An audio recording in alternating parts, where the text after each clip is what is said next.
তুই কোন সাহসে 50,000 টাকা লই আইলি? বাবু ভাই, আমার কাছে আর টাকা নাই।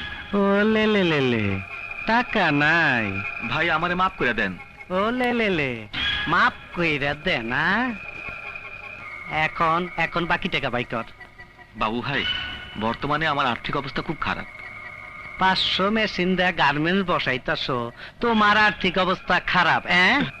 না ভাই, আসলে গতকাল চিটাগাং পোর্ট থেকে মেশিনগুলো ছাড়াতে অনেক টাকা ট্যাক্স লাগছে।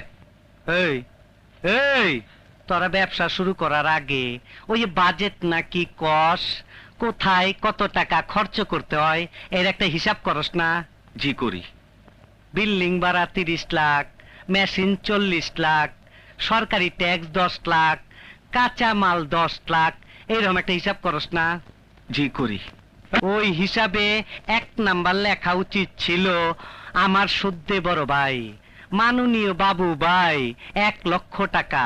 তারপরে ব্যবসা শুরু করার আগে প্রথমে বিসমিল্লাহ কইরা 1 লক্ষ টাকা বাবু ভাইয়ের হাতে দিয়া পায়ে হাত দিয়ে সালাম কইরা দোয়া নিয়া তারপরে ব্যবসা শুরু করা উচিত ছিল।